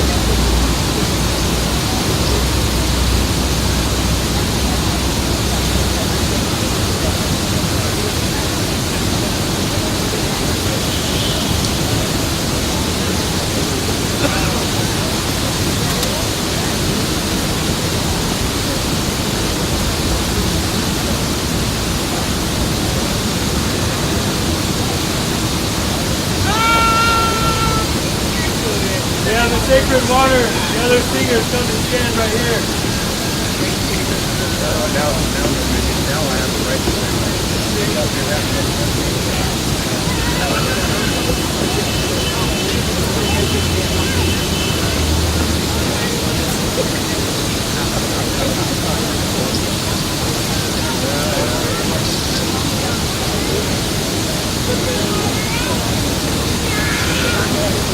We'd like to give your singers an eagle feather apiece as well. We appreciate your songs and your voices. We know that the strength of your ancestors is within your songs. We feel it. We are comforted. We are encouraged. We are inspired by your songs. We appreciate you always being here. We'd like to give you these eagle feathers from Alaska. Yeah. Accept them in a good way.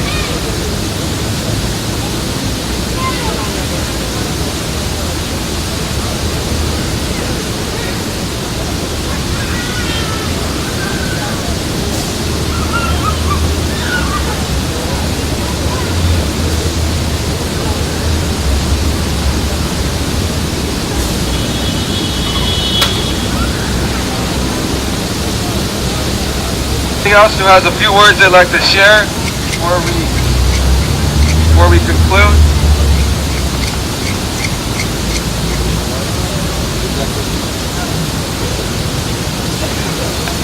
Thank you so much everyone for being here, for all the good work that you do. My name is Stormy Weber. I'm a Black Indian Two-Spirit. I'm here to say that homophobia was something that Christopher Columbus brought to this country immediately. Study your history. He went to the Caribbean. The first people he threw into a pit with wild dogs were Two-Spirits.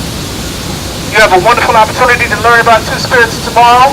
A beautiful film is screening tomorrow at City Hall, talking about the historical, cultural role played by Two-Spirit Native peoples. I welcome you. The film screening is free. There is information about it on the Red Eagle Soaring page on Facebook. Red Eagle Soaring is Native Youth Theater working very hard to save Native youth from cultural amnesia and despair. It's a very beautiful program. If you know any Native youth here in the Seattle area, tell them to look at Red Eagle Soaring, look into their programs.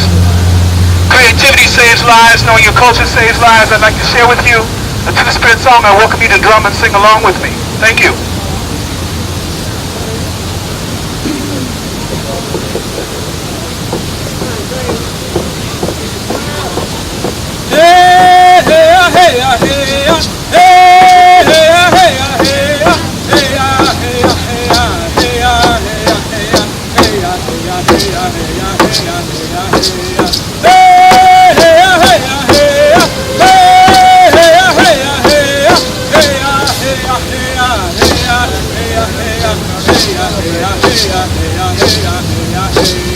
Walking in a sacred manner, walking in a sacred manner, walking in a sacred manner, walking as a warrior.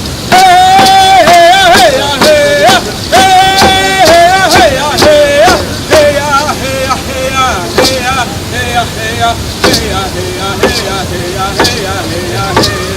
walking in a sacred manner, walking in a sacred manner, walking in a sacred manner, walking as a warrior.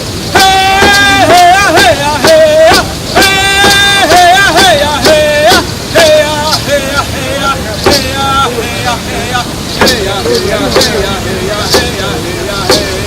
walking in a sacred manner, walking in a sacred manner, walking in a sacred manner, walking as a warrior. Walking in a sacred manner, walking in a sacred manner, walking in a sacred manner, walking as a warrior. Hey, hey, hey, hey, hey, hey,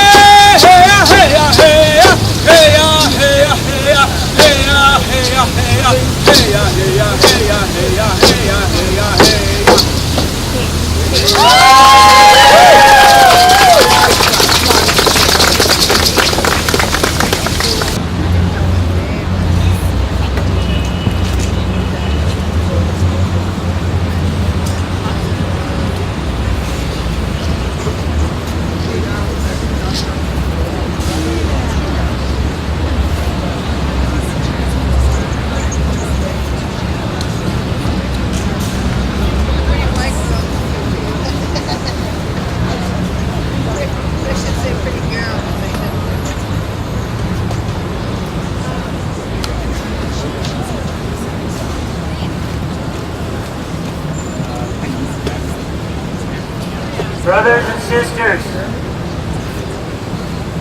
each and every one of you standing here, you're witnessing something very rare. Appreciate that. They're pouring their hearts out to you, just like we all are. I come here to pour my heart out. My name is Stephen Anderson, and I'm from the Warm Springs Confederated Tribes of Oregon.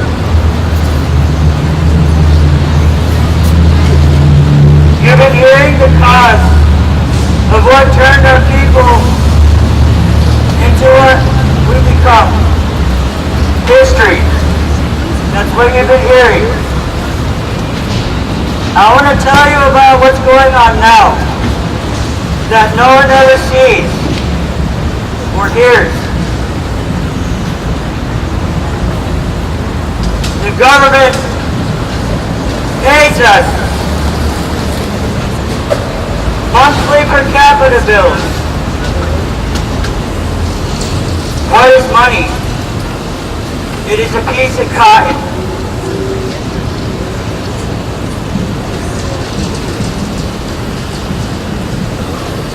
We love our land. We love our people. And we love our homes that we once came. Don't grudge against those who took it away from us. If we didn't have these reservations, we wouldn't be here. Be grateful of the reservations you live on.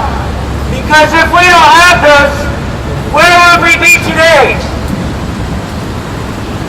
Yeah, you can say Columbus took away our land. Yeah, you can say we've been oppressed our whole lives. That's in the past. We are angry. And we are still angry to this day because of how we are treated. But it's that grudge. Money. Oh, you owe me this because I gave you a ride to the liquor store the other day. Oh, you owe me this because I let you sleep at my house. Hey, you owe me because I let your kids eat at my place. That's what's going on the reservations today. Money. Greed. It hurts. These per capita checks are tainting our people. Yes, it's a necessity for those in poverty, but it takes over our hearts. We have to get back to our old ways, where we barter equally. Not just our people, indigenous, but everyone. Burn Wall Street! Take the system down! Indigenous people aren't alone. It's everyone else who is suffering the same, that need that necessity of money, that need a stable house. Don't get carried away with your money though. It'll turn you into a greedy person. I know from experience, and I have learned my lesson with that. I'm not gonna lie. I love each and every one of you. And I pray that our voices united grow and become stronger to where it will shake the White House.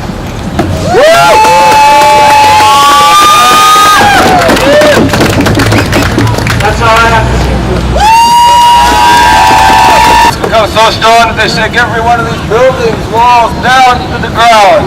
We get to walk again on the dirt beneath this concrete and feel the blessing of the place that we live in.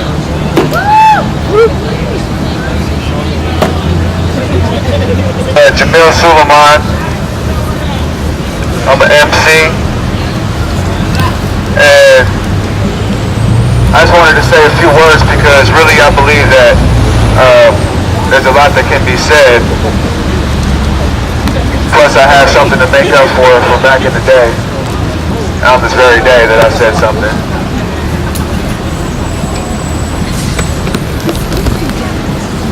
I always go on YouTube and I watch these videos, right, about the Hopi Indian tribe and the prophecy that they predicted about America. And it seems that from what I can feel intuitively that they pretty much called it. That they pretty much said how it's about to go down. And one of the things that I heard they said is that there's always a chance to change fate, to change the destiny. There's always a chance to change your flow. But there's always a potential that what has been predicted will manifest. And so if we know what has already kind of been called forth, predicted, you can see it right now, like, this is the village of stone that they were speaking of. That we have to have been careful not to be swept up in.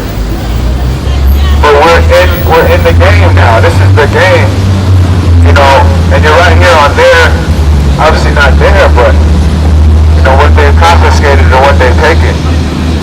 And I believe that it's important for us to kind of think about the alternatives that we would need to be self-sufficient and sustainable. Are we growing the food and who's growing the food and things of that nature, because it's important to think about how dependent we've been on the system. And this kind of connects to what people over there are talking about. And hopefully I'm hoping that we could all join in one circle and speak about those types of things in one cipher. How we do kind of in hip hop we have the cipher. I was seeing the cipher here. You see people who do capoeira, they have a cipher. And in hip hop we have a cipher. It's just a circle that's open. And I'm hoping that the circle just becomes more and more open so that we can really see what those solutions could be as a group, as a collective. Thank you very much. Peace. I say thank you to the Wall Street occupiers. We had a girl over here, a few people coming and offering food for anybody in attendance here.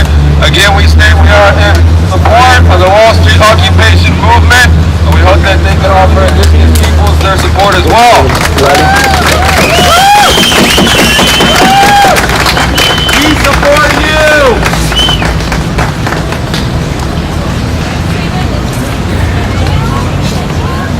Okay.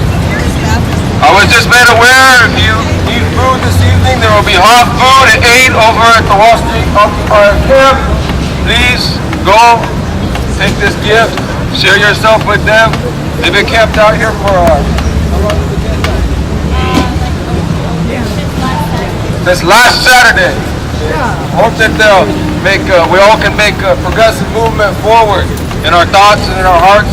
We have a couple more songs for you. We're going to wrap things up.